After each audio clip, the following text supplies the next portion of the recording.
노사발전재단이 관광레저인적자원개발위원회와 관광레저산업 종사자 지원에 나섭니다. 퇴직 인력의 전직과 이직을 위해 각종 프로그램을 운영할 계획입니다. 한국경제연구원에서 2020년 3월부터 6월까지 통계를 바탕으로 전년 대비 관광산업의 일자리 창출 효과를 분석한 결과 코로나19로 관광산업에서 약 11만 9천 개의 일자리가 사라질 수 있다는 분석이 나왔습니다. 외국인 관광객은 전년 대비 99% 급감했고 관광업 생산 유발액도 13.2조 원 감소했으며 부가가치 유발액은 6.1조 원 줄었습니다. 잡코리아가 알바몬과 함께 20, 30대 구직자 2,247명을 대상으로 조사한 결과 47.5%는 필요할 때마다 계약직, 임시직 등을 섭외해 일을 맡기는 긱잡에 대해 긍정적으로 생각하고 있는 것으로 조사됐습니다. 반면 부정적이다라는 응답은 24.8%였습니다.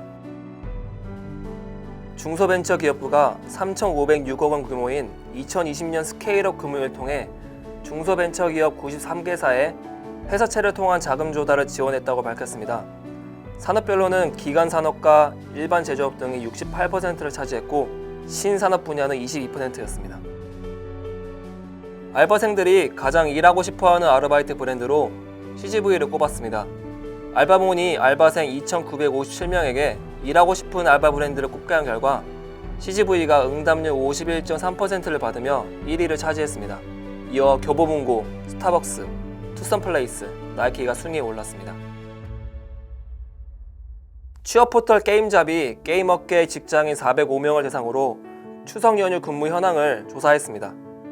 게임잡에 따르면 게임업계 직장인 중 46.7%가 추석 연휴에 정상 근무하는 것으로 나타났습니다.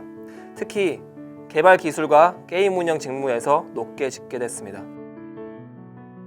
잡코리아가 신규 구직자 1,148명을 대상으로 하반기 구직 활동 현황을 조사한 결과 신입 구직자 15.2%는 하반기 구직을 포기한 것으로 나타났습니다. 이들이 올 하반기 구직을 포기한 가장 큰 이유는 단연 코로나19 때문이었습니다. 고용노동부가 재택근무 도입 절차와 법적 쟁점을 담은 재택근무 종합 매뉴얼을 공개했습니다.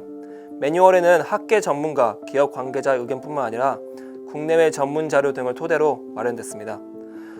노동부는 코로나19가 이어지는 상황에서 매뉴얼이 재택근무 활성화에 기여할 수 있을 것으로 기대했습니다. 인하대학교가 고용노동부에서 주관하는 2020년 디지털 핵심 실무 인재 양성 사업에서 인공지능, 빅데이터, 실감형 콘텐츠 등 3개 과정에 최종 선정됐습니다. 박현순 인하대 미래인재개발원장은 구직에 어려움을 겪고 있는 인력을 디지털 신기술 분야 핵심 인재로 양성해 한국형 뉴딜에 기여하겠다고 말했습니다. 현대자동차그룹과 현대차 정몽구 재단이 운영하는 사회적 기업 육성 프로그램 H-ONDREAM이 지난 9년간 238개 사회적 기업을 육성하고 1923개의 사회적 일자리를 창출했다고 밝혔습니다.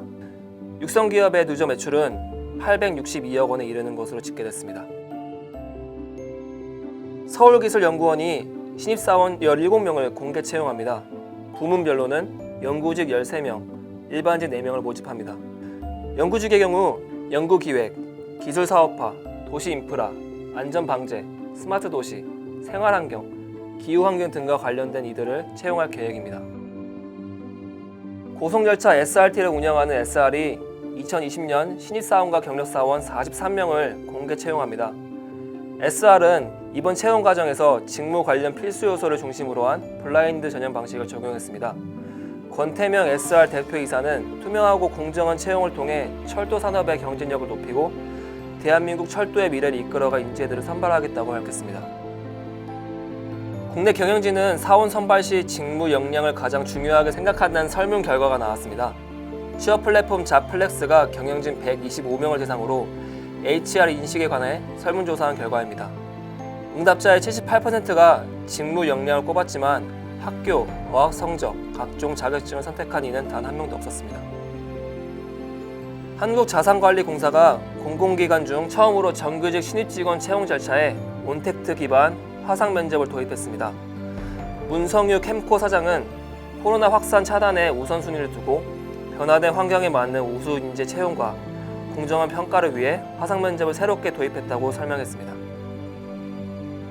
최근 정부의 디지털 요즘 사업에 힘입어 데이터 일자리가 늘어나는 가운데 직장인 5명 중 4명 이상은 관련 일자리에서 부업을 희망하는 것으로 확인됐습니다. 알바콜이 직장인 581명을 대상으로 데이터 일자리에 대해 설문조사한 결과입니다. 농협은행이 하반기 5급 신입 직원 150명을 채용합니다. 상반기 280여 명을 채용한 데 이어 올해에만 430명 규모로 새로운 직원을 선발했습니다. 농협은행은 디지털 금융 선도 인재 확보와 청년 일자리 창출을 위해 이 같은 규모의 채용에 나선 것이라고 밝혔습니다.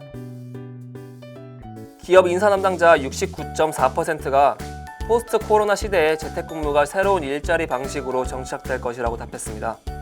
취업포털 잡코리아가 국내 기업 288개사의 인사 담당자를 대상으로 조사한 결과입니다. BGF그룹이 하반기 신입사원 공채를 진행합니다.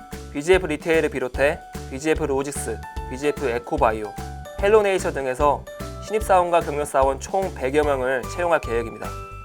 모집 직군은 영업관리, 전략기획, 재경지원, 상품운영 등입니다. 서울시 서초구가 AI 데이터 라벨링 전문 인력 양성 과정을 운영합니다.